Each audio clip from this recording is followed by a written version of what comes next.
Hey guys, welcome back to my channel. My name is Rose. I hope everybody's doing well, and if you're not doing well, I hope this video is going to help you just a little bit, even if it just helps one person, just a little bit. It inspires you, or just is a little bit informative maybe. Whatever it may be, I hope this is going to be interesting to you in one way or the other. Today the topic is depression. Yes, finally I'm gonna make a mental health video. I mean, I had, a little bit of talk that's more personal or more about emotions here and there because I do really like to talk about that kind of stuff. And today I decided to sit down and talk about depression, my depression, and how I cope and how maybe it could help you cope as well, potentially. I'm not a therapist, I'm not a psychiatrist or any of that matter. I'm just a person that has suffered from depression for a long time, and so I think I have some insight that some things that I realized throughout the years that have helped me, and this is the kind of thing that I want to share with you. What made me do this video, by the way, was a comment somebody made that was basically saying that the emotions, the symptoms I was describing would be considered a depression, right? So that kind of brought me to the idea that I could make this a little bit more personal video. If you're just here for fragrance content or even just generally beauty content, this is not going to be it. This is just focusing on depression today. So let's get into it. All right, let's start with a little bit of background about myself. I know that I have diagnosed depression for a long time. First time I was diagnosed, I was 15. It was also the first time I went to a therapist. So I think it probably started even before that, maybe around 13, 14.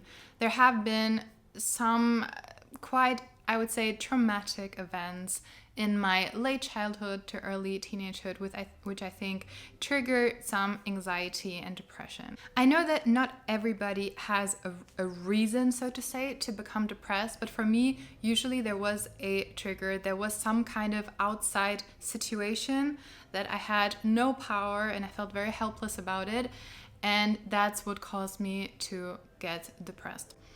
And basically, that was generally a very difficult time of my life. And I think for me, having my world really shaken up and turned upside down is what made me lose my grip, totally. And basically everything that I have thought to be safe and that I have thought to be a fact kind of was taken away. And what that does to a person, especially a young person, I think that a lot of the time you develop some kind of problems, right? You develop anxiety, you develop depression, whatever, OCD, whatever it may be. For me, I developed a lot of anxiety and I developed depression. Today, I will focus on the depression part. For me personally, how I felt my depression when I was young was I felt very exhausted. I felt very overwhelmed, feeling like literally the smallest thing was so hard to do. Just extremely exhausted, no matter how much I slept, just very tired.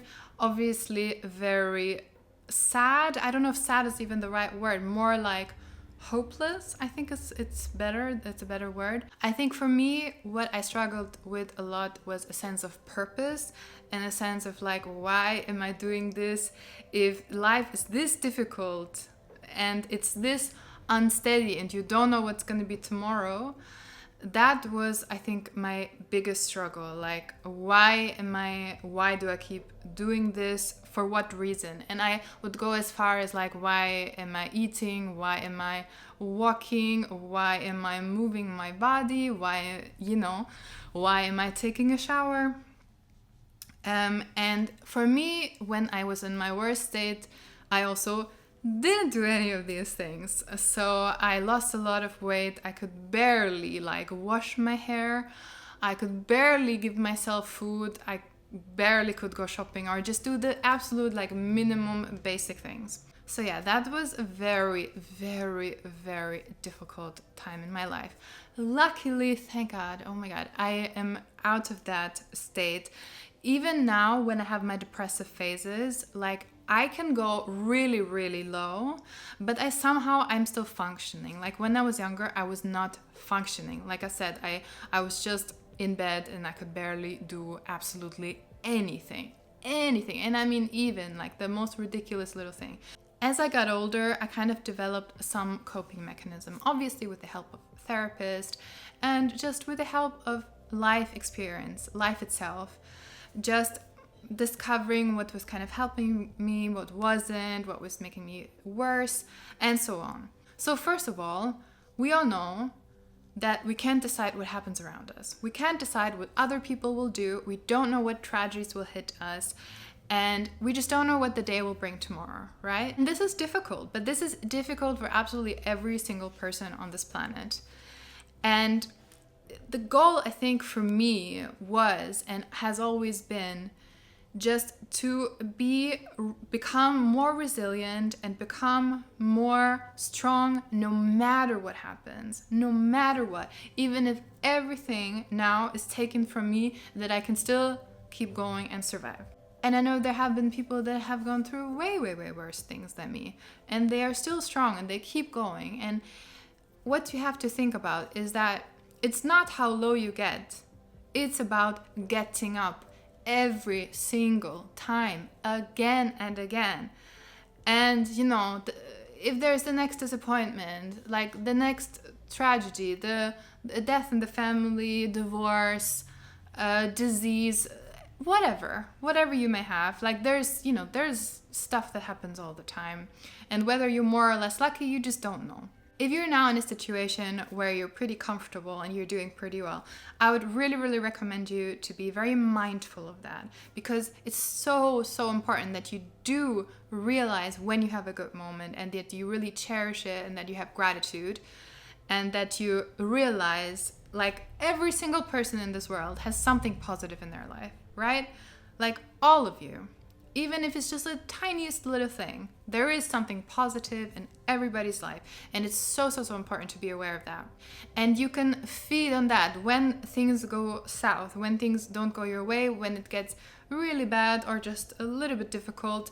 You can kind of, you have those memories, you have the good that you have experienced, and you have that within you, even though if it's not anymore in your life, you have that somehow within you, and you can use it to be strong and to go through the difficult periods and to navigate them. Another thing that you have to realize is that your thoughts create your reality to a big part. Of course, you have to have the basics, you have to have enough food, shelter, some amount of money, and so on and so on.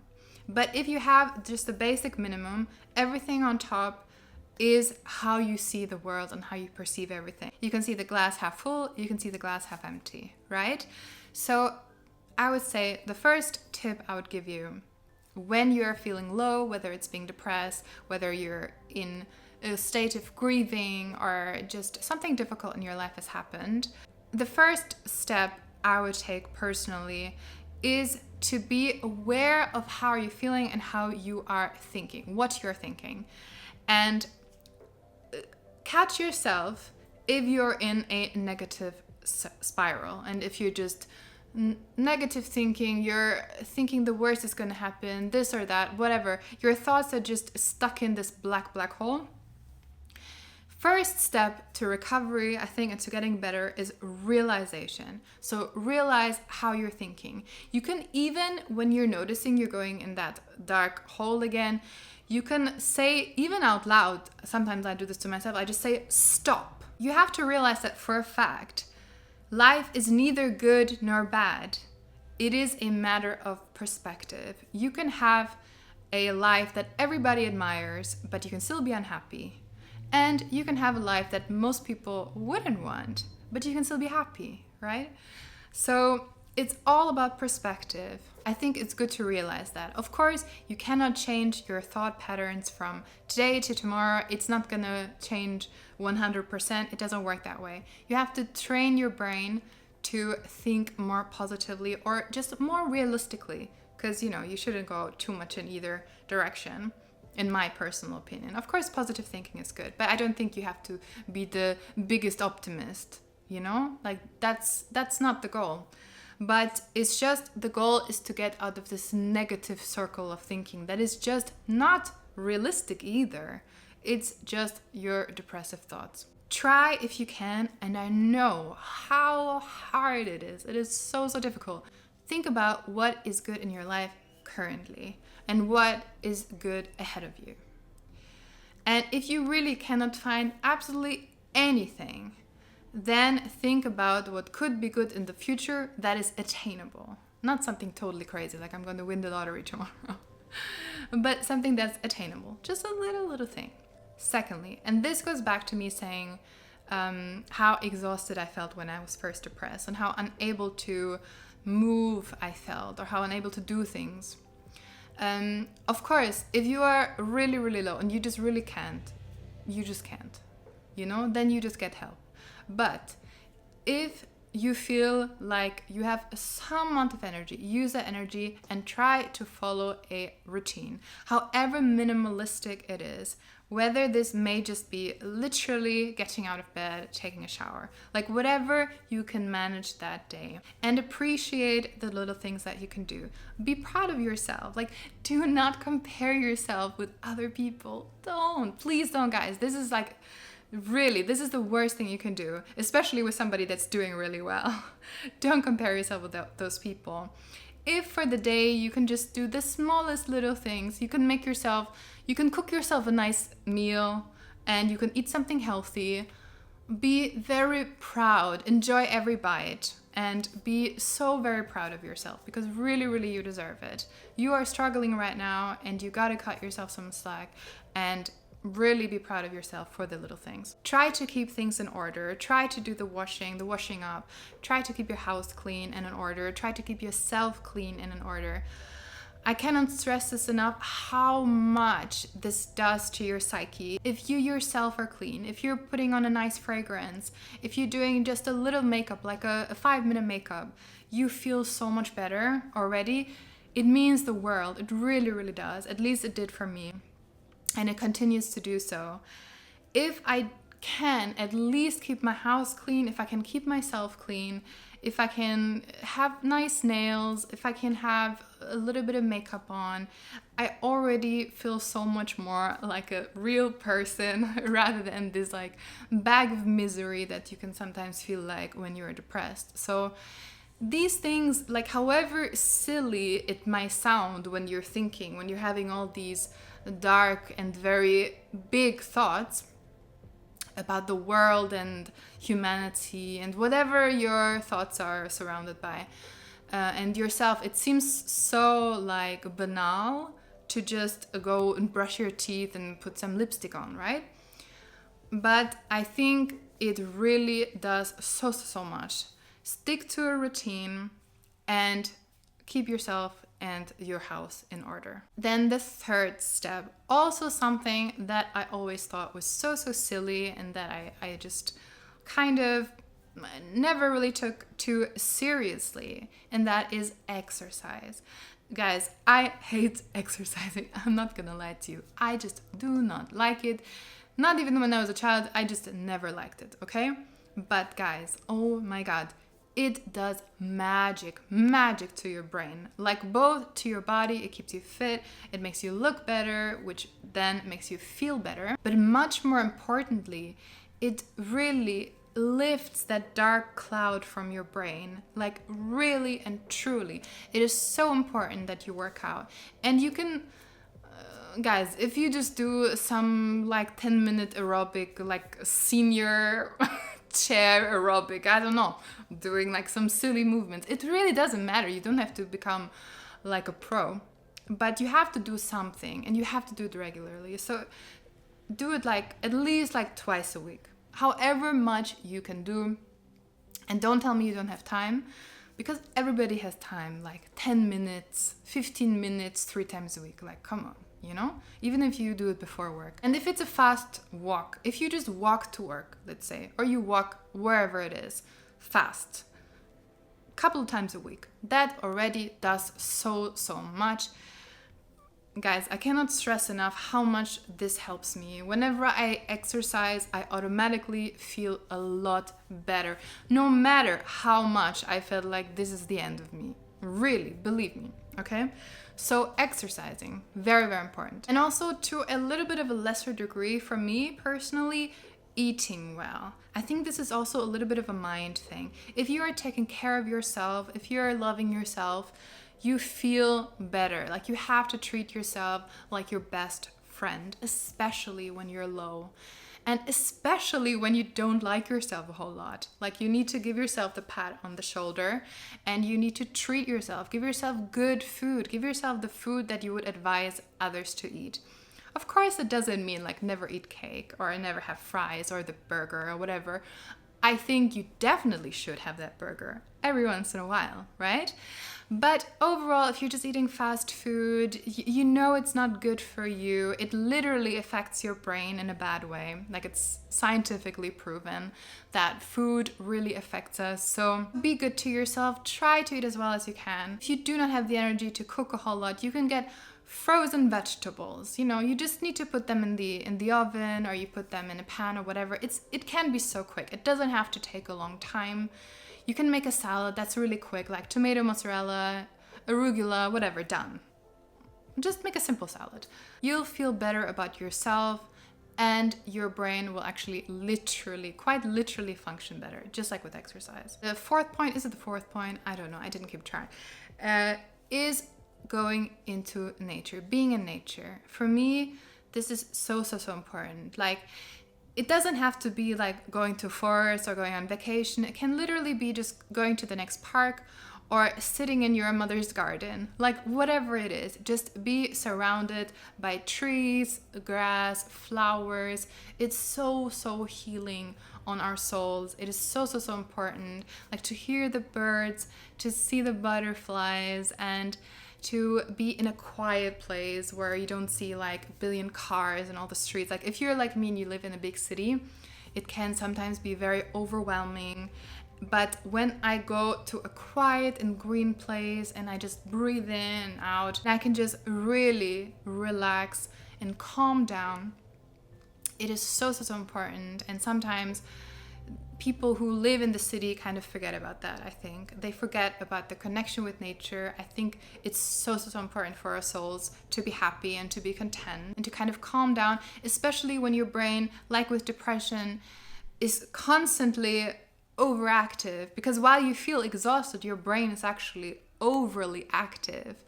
So to just relax and calm down in nature, I think, is something that is really a great thing for you to do. Number 5 is sleep and sleep pattern. So sleep is another thing that is incredibly important.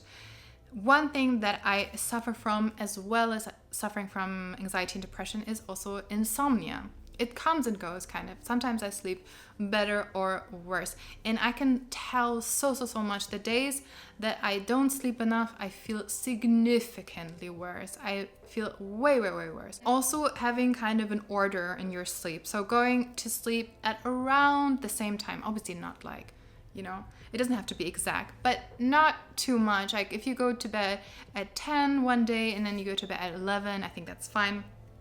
But try to have some kind of pattern. And also, and I think this is not talked about so much, I think do not oversleep is also really important. Because if you are like, if it's weekend and you just go to bed and you just don't get out of bed, I mean, of course, if it's impossible for you to get out of bed, you can do that every once in a while. Everything I say is not a 100% do this kind of thing, like hammer it in your head, like, because I generally don't agree with that type of talking. Because everybody should, you know, try to do what they can do within their own limitations. So you have to see what you're able to do. If you are just able to do a couple of things of what I'm suggesting now, I think that's already grand. That's already amazing. Keep a regular sleep pattern. Try to anyway. And also try not to stay in bed for too long. Number 6. So I already said to try to write down or at least memorize the good things in your life. And whether or not you can do that at this present moment, what you should do in addition to that, I think, is having a goal for every single day. This might simply be just to follow your daily routine and to just go food shopping, let's say, okay? Just a small thing, maybe it's a big thing as well that day. Whatever it may be, just have a little goal every single day. And then you can write it down and you can put that tick there and cross it out because you've done it, and you will feel so much better. If you don't have a goal that day, I can guarantee you 100% you feel worse. If you're just like, the day is just like, ugh, blah, whatever, it will be a worse day. That's just how it is. And if you are totally exhausted and you really can't do anything, I would suggest you to just decide, but this is a really big difference, decide to rest. Make this your goal. I'm not going to do anything today, I'm going to rest.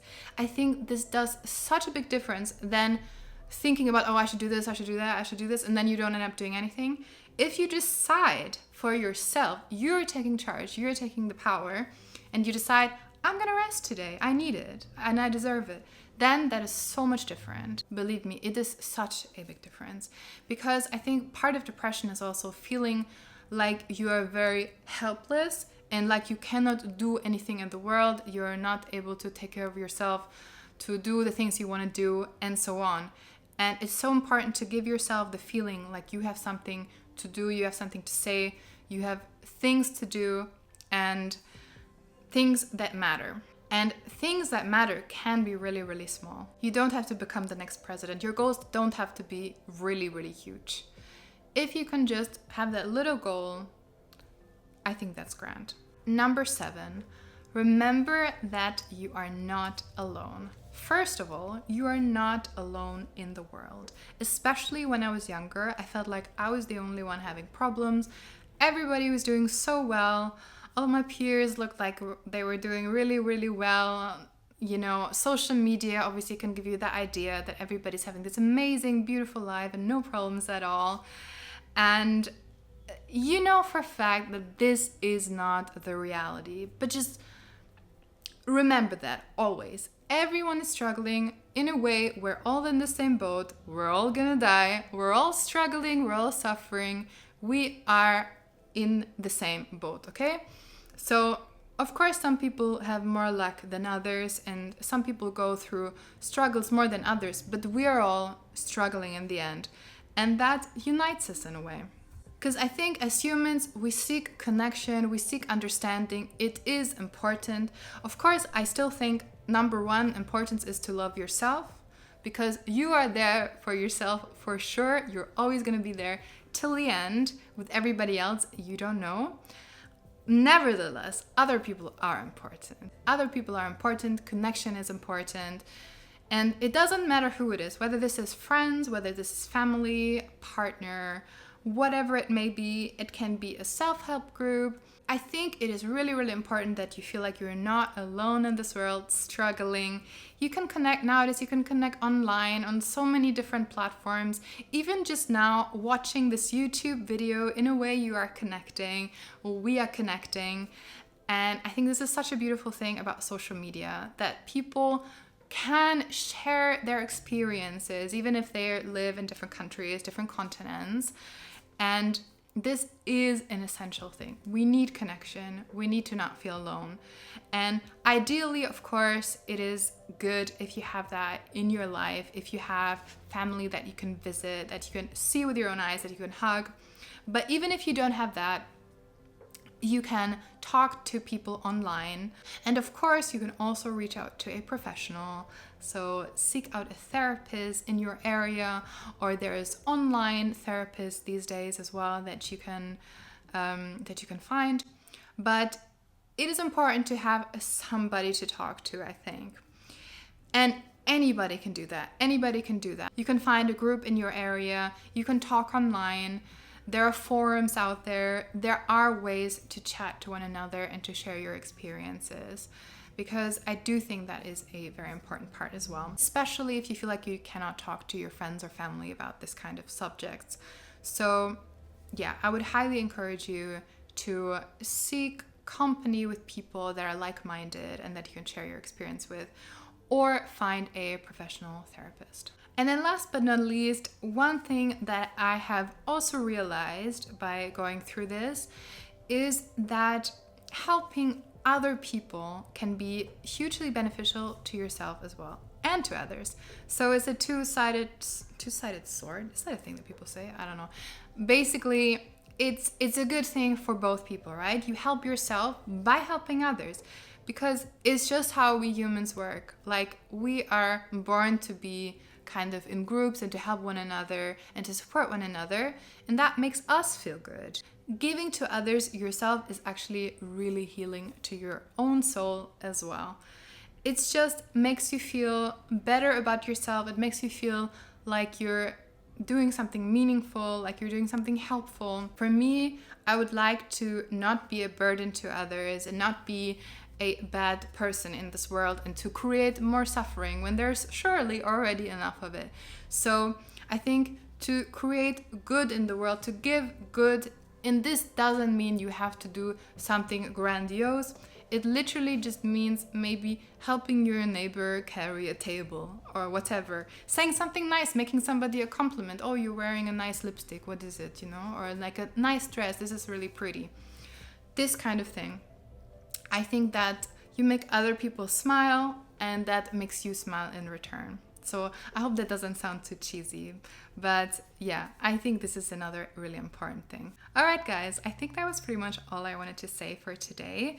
Please, please, please let me know down in the comments below if this video was helpful for you at all, whether you want more of this style of content, more mental health talk, more tips, and more kind of coping strategies, or what has helped me personally.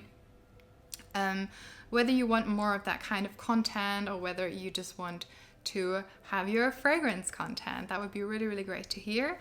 And if you want, share your experiences below, maybe interact with one another. If we can have a nice community here where everybody's open and kind, that would be so, so lovely. I would love that so much. You cannot imagine. So yeah. Also, let me know if you would like a more anxiety-focused video as well. Yeah, guys. I'm a little bit nervous for some reason. This was making me a little bit emotional. But I hope it was interesting or helpful or whatever, something positive for you. I hope you have an amazing day. I hope maybe I made your day just a tiny little bit better, or at least not worse. And I hope to see you in my next video. Bye, guys.